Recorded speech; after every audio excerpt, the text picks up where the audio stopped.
الذين كفروا لرسلهم لنخرجنكم من أرضنا أو لتعودن في ملتنا فأوحى إليهم ربهم لنهلكن الظالمين ولنسكننكم الأرض من بعدهم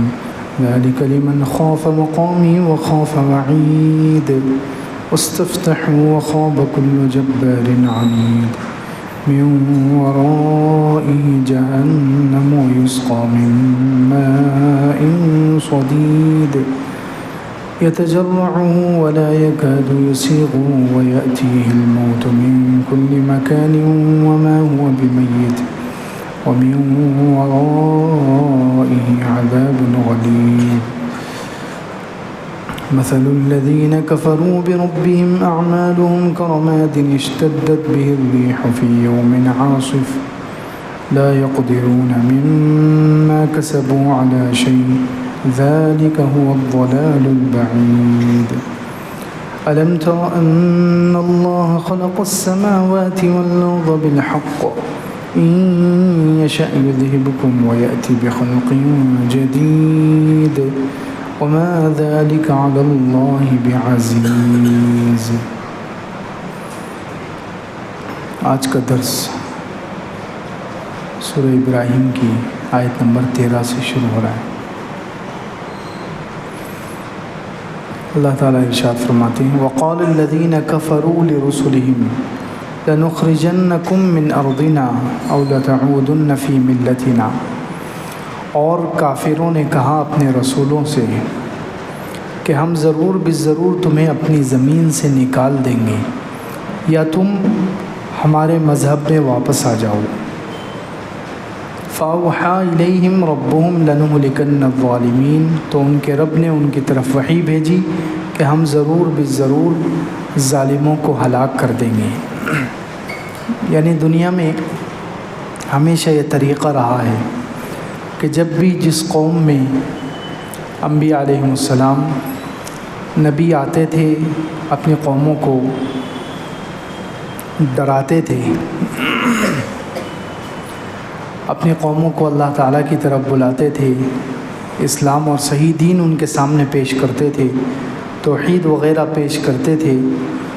تو قوم اور قوم کے جو بڑے سردار اور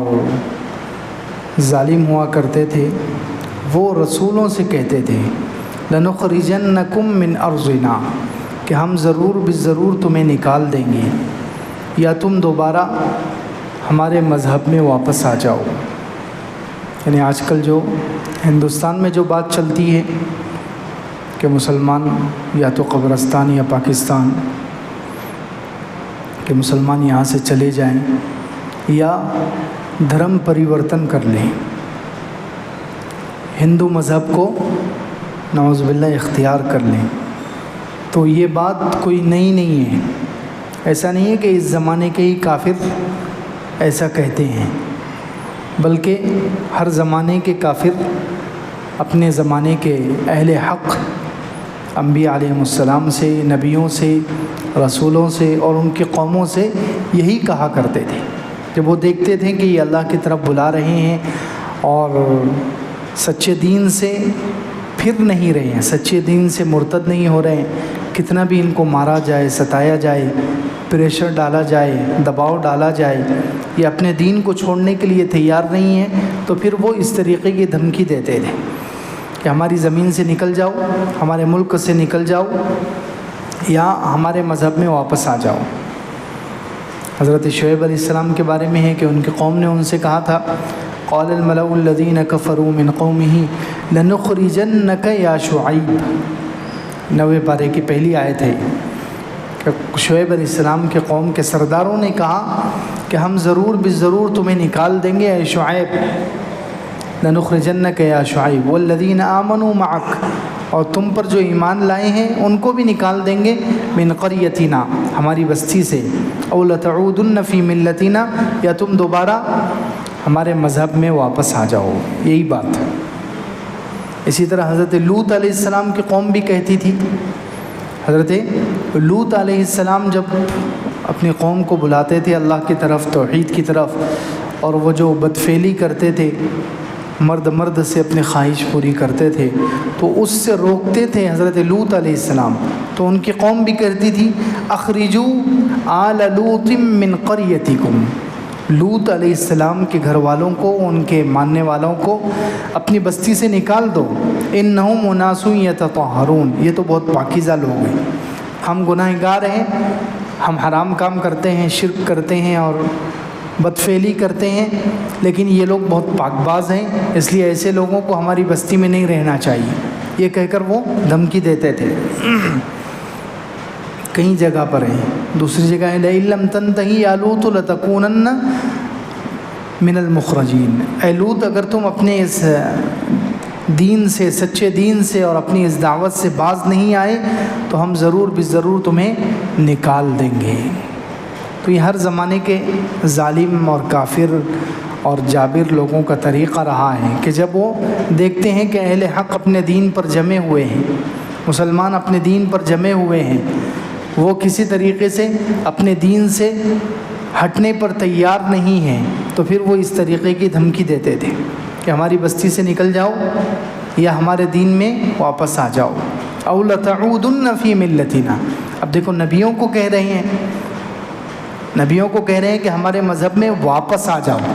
اس کا مطلب کیا ہے کہ وہ لوگ یہ سمجھتے تھے کہ نعوذ باللہ نبی بھی پہلے کافر تھے، کافروں کا خیال تھا، ان کافروں کا یہ خیال تھا کہ نبوت ملنے سے پہلے نبی بھی ہمارے جیسے تھے، نعوذ باللہ۔ کیوں؟ ایک تو اس وجہ سے وہ ایسا سمجھ رہے ہیں کہ انبیاء علیہ السلام چونکہ نبوت ملنے سے پہلے کسی کو توحید کی طرف بلاتے نہیں ہیں، جب تک نبوت نہیں مل جاتی، جب تک وہ کسی کو اللہ کی طرف، ایک اللہ کی طرف نہیں بلاتے ہیں، خاموش رہتے ہیں۔ تو ان کی خاموشی کو وہ لوگ سمجھتے تھے کہ شاید یہ بھی ہمارے جیسے پہلے کافر تھے،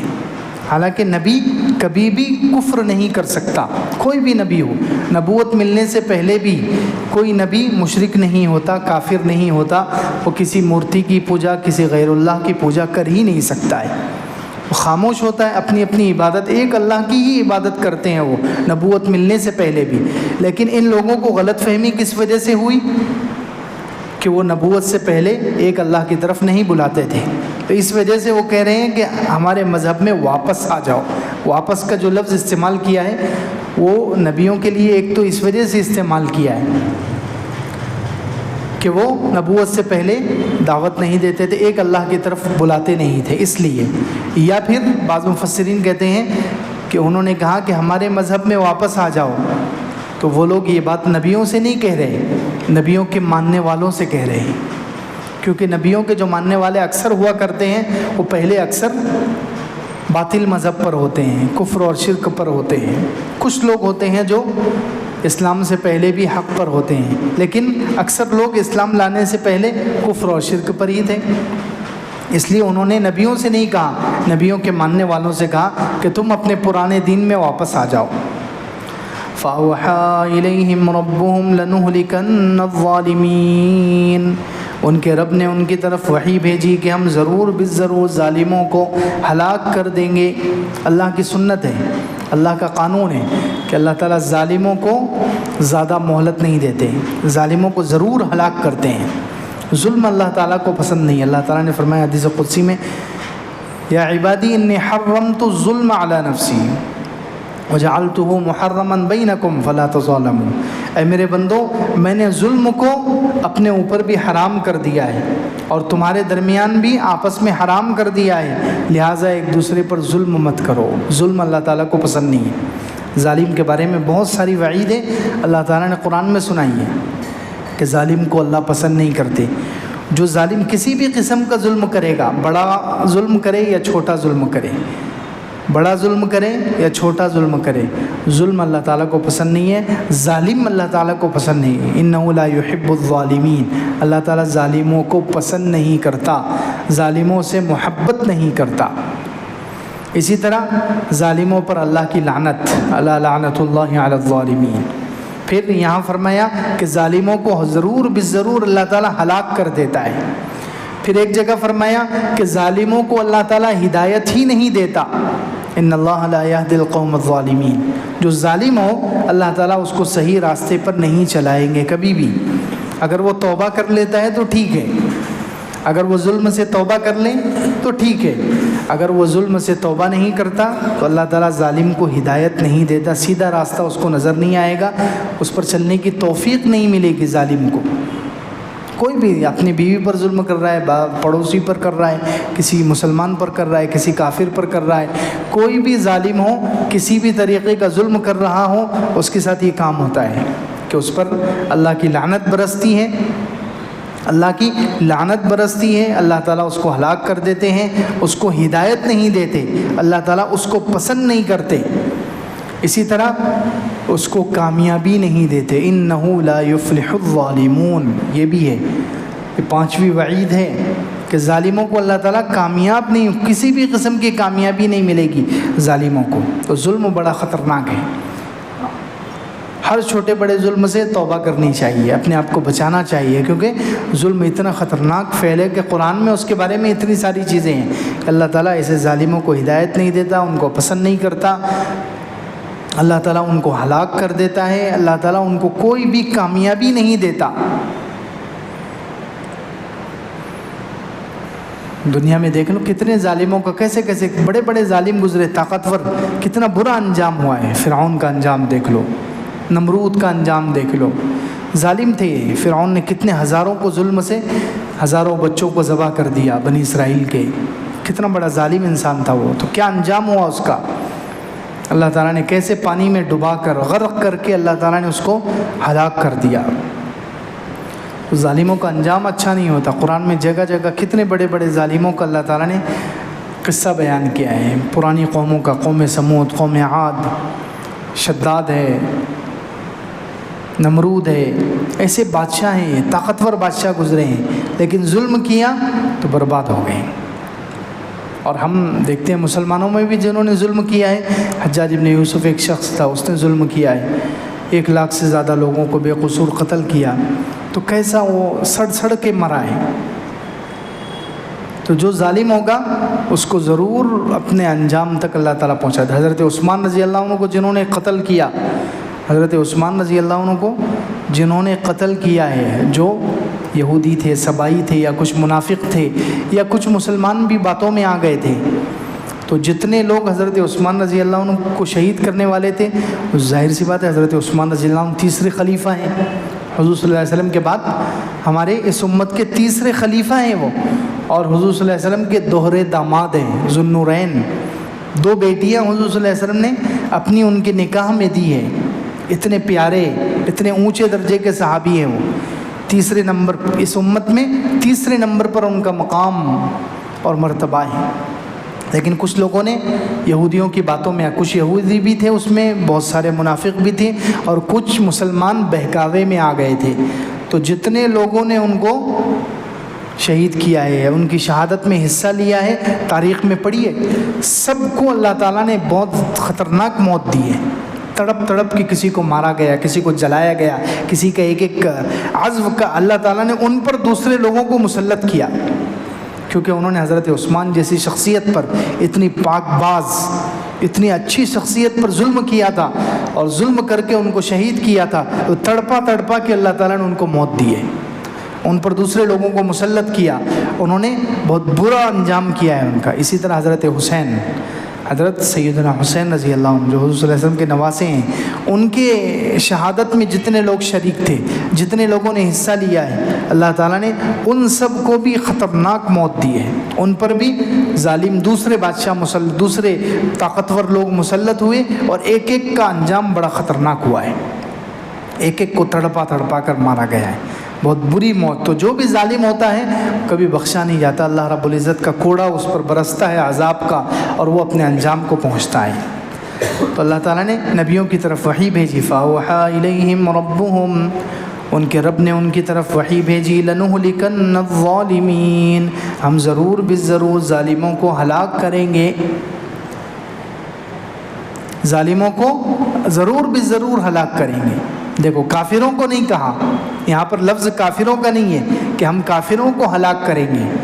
ہاں کافر ہے کوئی لیکن وہ کسی پر ظلم نہیں کر رہا ہے تو اس کو اللہ تعالیٰ دنیا میں موت تک چانس دیتے ہیں، اس کو دنیا میں جلدی عذاب نہیں آتا۔ ہاں موت کے بعد تو ہے ہی، اگر کفر پر مر گیا، شرک پر مر گیا تو وہ ہمیشہ کی جہنم تو ہے ہی، لیکن اگر خالی کافر ہے، ظالم نہیں ہے، تو اس کو اللہ تعالیٰ مہلت دیتے ہیں، اس پر دنیا میں جلدی عذاب نہیں آتا ہے۔ لیکن کافر بھی ہیں اور ظالم بھی ہیں تو ظالموں کو اللہ تعالیٰ نہیں بخشتے۔ یہاں لفظ ہے لَنُهْلِكَنَّ الظَّالِمِينَ، ہم ظالموں کو ضرور ہلاک کریں گے۔ ظالموں کی حکومت ہوتی ہے، اس کو اللہ تعالیٰ زیادہ وقت نہیں دیتے، اس کو ضرور ہلاک کرتے ہیں، اس کو ختم کر دیتے ہیں۔ اسی لیے علماء نے لکھا ہے کہ کفر کے ساتھ تو حکومت چل جاتی ہے، کفر کے ساتھ تو حکومت لمبے ٹائم تک چل سکتی ہے، لیکن ظلم کے ساتھ حکومت نہیں چلے گی۔ ظلم کے ساتھ حکومت زیادہ وقت تک نہیں چلے گی، بہت جلدی اللہ تعالیٰ ظالم حکومت کو نیست و نابود کر دیتے ہیں، جڑ سے ختم کر دیتے ہیں۔ تو اسی لیے یہاں پر لفظ ہے کہ ہم ظالموں کو ضرور بالضرور ہلاک کریں گے۔ لَنُهْلِكَنَّ الظَّالِمِينَ وَلَنُسْكِنَنَّكُمُ الْأَرْضَ مِنْ بَعْدِهِمْ ذَلِكَ لِمَنْ خَافَ مَقَامِي وَخَافَ وَعِيدِ، اور ہم ضرور بالضرور تمہیں ٹھکانہ دیں گے ان کے بعد۔ ایمان والوں کو، انبیاء علیہ السلام ہیں، ان کے ماننے والے ہیں، ان کو تسلی دی جا رہی ہے کہ ظالم جو تمہیں دھمکی دیتے ہیں کہ ہم تمہیں ملک سے نکال دیں گے ایمان کی وجہ سے، توحید کی وجہ سے، اللہ کو ایک ماننے کی وجہ سے، اسلام کی وجہ سے، ظالم جو تمہیں کہہ رہے ہیں کہ نکل جاؤ یہاں سے، ہمارے ملک سے، یا اپنا مذہب چھوڑ دو، تو اللہ تعالیٰ مسلمانوں کو کہ ہم ان ظالموں کو ہی ہلاک کرنے والے ہیں، تم فکر مت کرو، ہم تمہیں تو ٹھکانہ دیں گے، پہلے ان کو ہلاک کریں گے، زمین سے ختم کریں گے، ان کی حکومت کو ختم کریں گے، اور ہم تمہیں زمین میں ٹھکانہ دیں گے، زمین میں سکون کے ساتھ بسا دیں گے ان کے بعد، ان کے ہلاکت کے بعد۔ ذَلِكَ لِمَنْ خَافَ مَقَامِي وَخَافَ وَعِيدِ، لیکن یہ کس کے لیے ہوگا؟ ظالموں کی حکومت چھین کر، ظالموں کو برباد کر کے اللہ تعالیٰ کن مسلمانوں کو اس زمین پر ان کی جگہ پر آباد کریں گے؟ جو اللہ کے سامنے کھڑا ہونے سے ڈرتا ہے اور جو اللہ کی وعید سے ڈرتا ہے۔ دو خوف جس کے اندر ہے، ذَلِكَ لِمَنْ خَافَ مَقَامِي، جو میرے سامنے کھڑا ہونے سے ڈرے قیامت کے دن، جس کو اس کا ڈر ہو، جو ہر کام کرتے وقت یہ سوچے کہ مجھے قیامت کے دن اس کا حساب دینا ہے، اللہ کے سامنے کھڑے ہونا ہے، میں یہ عمل کر رہا ہوں تو یہ اچھا ہے یا نہیں ہے، اس کا میں اللہ کے سامنے جواب دے سکوں گا یا نہیں۔ تو جو ہر کام کرتے وقت یہ سوچتا ہے، اس کو اللہ کے سامنے قیامت کے دن کھڑا ہونے کا ڈر ہے، اور اللہ کی وعید کا ڈر ہے کہ اگر کوئی غلط حرکت کروں گا، غلط عمل کر لوں گا، غلط کام گناہ کر لوں گا، تو پھر اللہ کی وعید، اللہ کی سزا جو اللہ نے سنائی ہے، میرا کیا حال ہوگا۔ تو جو لوگ اللہ کے سامنے کھڑے ہونے سے ڈرتے ہیں اور اللہ کی طرف سے جو سزائیں متعین کی گئی گناہوں پر، ان سے وعیدوں سے ڈرتے ہیں، ایسے لوگوں کو اللہ تعالیٰ بچائیں گے، اور ظالموں کی جگہ پر اللہ تعالیٰ ان کو ملک میں بسائیں گے اور حکومت دیں گے۔ وَاسْتَفْتَحُوا وَخَابَ كُلُّ جَبَّارٍ عَنِيدٍ، اور انہوں نے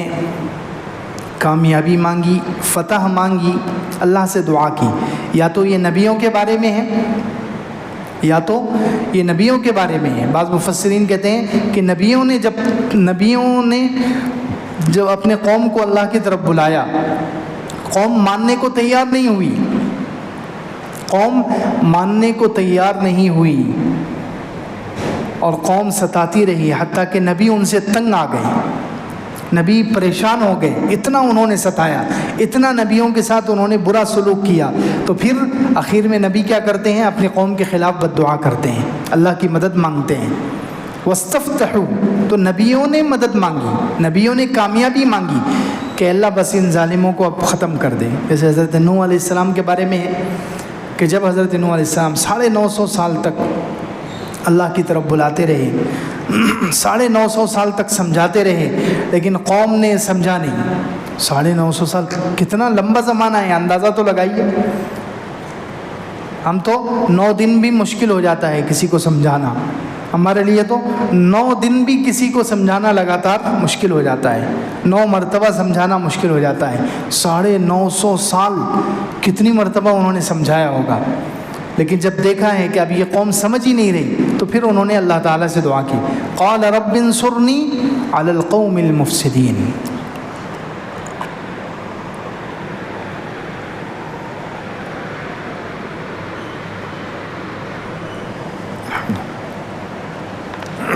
نوح علیہ السلام نے دعا کی کہ اے اللہ اس قوم کے خلاف، یہ فساد مچانے والی قوم کے خلاف، مفسدین کے خلاف میری مدد فرما۔ یہ ایک جگہ ہے سورہ قمر میں 27 پارے میں ہے کہ نوح علیہ السلام نے تنگ آ کر کیا کہا، ربی انی مغلوب فانتصر، اے اللہ میں مغلوب ہو چکا ہوں لہٰذا تو میری مدد فرما۔ اتنا ستایا ہے انہوں نے، اتنا پریشان کیا ہے، اتنا مجھے تنگ کیا ہے کہ اب میں مغلوب ہو چکا ہوں۔ ربی انی مغلوب فانتصر، تو میری مدد فرما۔ تو پھر اللہ کے غصے کو جوش آ گیا، اللہ کا غضب جلال، تو پھر اللہ تعالیٰ نے ففتحنا ابواب السماء بماء منہمر، اللہ تعالیٰ نے فرمایا ہم نے آسمان کے دروازے کھول دیے پانی کے ذریعے۔ اللہ اکبر، آسمان کے دروازے، ففتحنا ابواب السماء، اندازہ لگائی کتنا پانی برسا ہوگا۔ وہ آسمان میں سوراخ نہیں کیے، سوراخ الگ چیز ہے، دروازے یہ تو معمولی قطرے جب برستے ہیں، کبھی کبھی 1 آدھ گھنٹہ فل بارش ہو جائے تو اتنے قطروں سے کتنا بڑا سیلاب آ جاتا ہے کہ نہیں آتا؟ چھوٹے چھوٹے قطرے آج کل جو ہمارے اوپر بارش برستی ہے وہ تو بس قطرے قطرے ٹپکتے ہیں، تو وہ اگر تیز برس جائیں، زوردار بارش ہو جائے، آدھا دن 1 دن، تو گلیوں کا کیا حال ہوتا ہے؟ پل ٹوٹ جاتے ہیں، دیواریں گر جاتی ہے، ابھی کیا حال چل رہا ہے، کھمبے گر رہے ہیں، یہ چیز ٹین اڑ کر جا رہے ہیں، کیسا برا حال ہو جاتا ہے خالی یہ قطروں سے۔ تو جب آسمان کے دروازے کھل گئے ہوں گے، وہ دروازے آسمان کے دروازے بولے تو کوئی اپنے دروازوں کی طرح تھوڑی 2-4 فٹ کے ہوں گے وہ، اللہ اکبر، فرشتے جس میں سے جاتے ہیں اور آتے ہیں کتنے لمبے چوڑے دروازے ہوں گے وہ۔ اللہ نے اتنا، اللہ تعالیٰ کو غصہ آیا کہ اللہ تعالیٰ نے کہا ہم نے آسمان کے دروازے کھول دیے بارش کے لیے، اتنا پانی برسا ہے۔ ففتحنا ابواب السماء بماء منہمر وفجرنا الارض عیونا فالتقى الماء على امر قد قدر، اور زمین سے بھی پانی، اوپر سے دروازے کھل گئے آسمان کے، تو کتنا خطرناک اور کتنا تیز اور کتنی موٹی دھار ہوگی اس کی، اللہ ہی بہتر جانتا ہے۔ اور زمین کو بھی کیا کہا، پوری زمین کو ہم نے چشمہ بنا دیا۔ یہ نہیں کہ جہاں پانی تھا زمین میں، جہاں پانی تھا، پانی کے چشمے تھے، کنویں تھے، وہ خالی ابل پڑے نہیں، پوری زمین چشمہ بن گئی پانی کا، اتنا خطرناک پانی آیا۔ وفجرنا الارض عیونا، پوری زمین کو ہم نے پانی کا چشمہ بنا دیا، اتنا پانی ابلا ہے پھر۔ اسی لیے تو کوئی بھی نہیں بچ سکا سوائے ان کے جن کو اللہ نے چاہا اور جو حضرت نوح علیہ السلام کی کشتی میں سوار ہوئے، باقی سب کو اللہ تعالیٰ نے ختم کر دیا۔ تو خیر،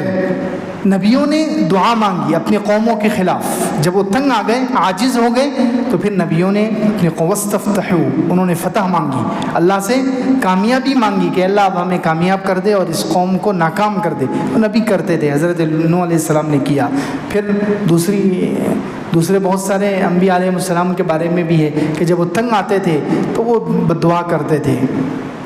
حضرت صالح علیہ السلام ہیں، حضرت لوط علیہ السلام ہیں، کتنے نبیوں نے پھر بد دعا کی ہے اور اللہ سے مدد مانگی ہے، کامیابی مانگی ہے، تو اللہ تعالیٰ نے ظالموں کو برباد کیا ہے۔ تو ایک مطلب تو یہ ہے واستفتحوا، نبیوں نے فتح مانگی، نبیوں نے کامیابی مانگی، تو اللہ تعالیٰ نے ان کو اپنی قدرت سے کامیاب کر دیا۔ اور ایک مطلب یہ ہے کہ کافروں نے کامیابی مانگی، یعنی کافر بھی کبھی کبھی جوش میں آتے تھے تو نبیوں کو تانا دیتے تھے وہ کہ جلدی سے عذاب لے کر آؤ۔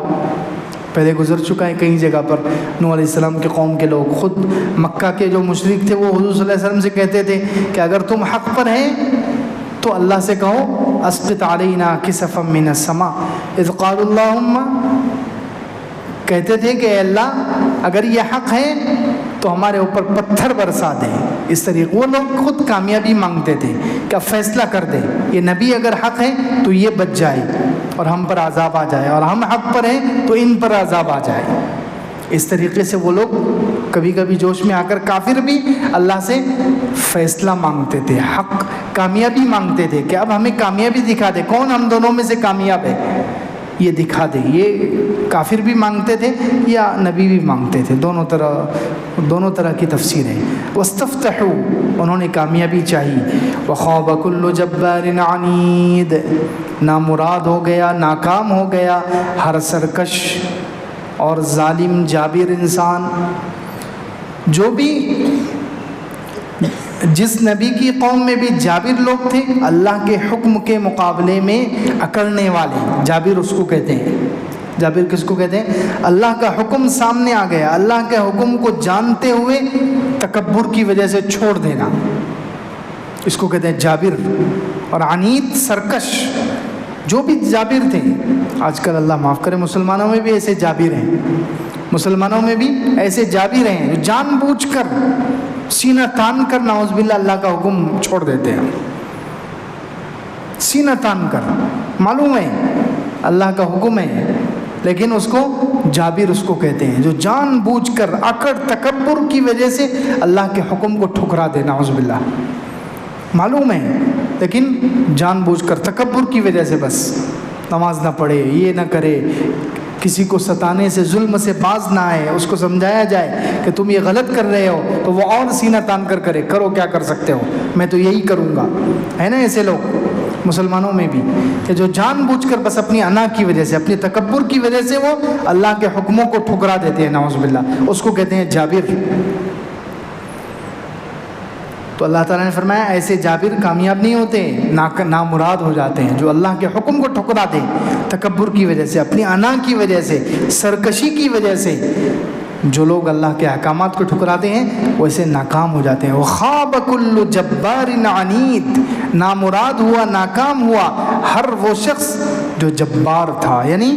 زبردستی، اپنی انا اور تکبر کی وجہ سے اللہ کے حکموں کو چھوڑنے والا تھا اور سرکشی کرنے والا تھا،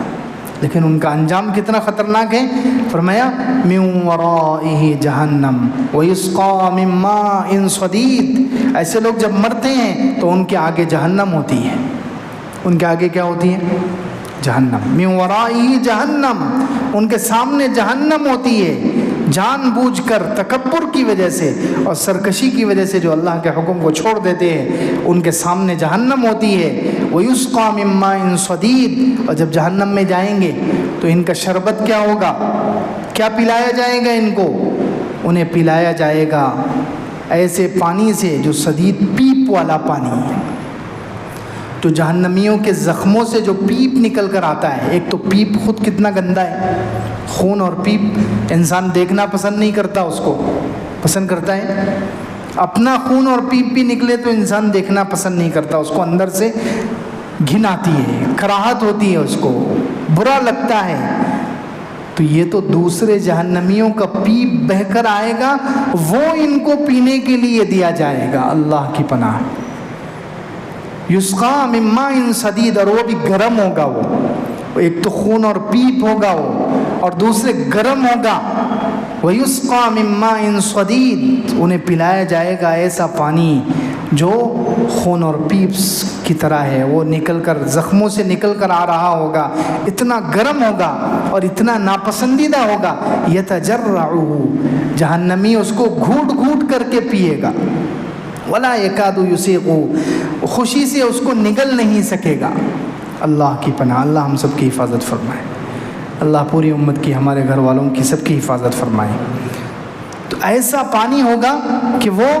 گھونٹ گھونٹ کر کے، گرم ہونے کی وجہ سے اور ناپسندیدہ، دو چیزیں ہیں، ایک تو گرم ہے بہت زیادہ اس لیے گھونٹ گھونٹ کر کے پی رہا ہے، اور دوسرے ناپسند، اندر سے بدبو آئے گی تو وہ اچھا نہیں لگے گا، لیکن کیا کریں گے؟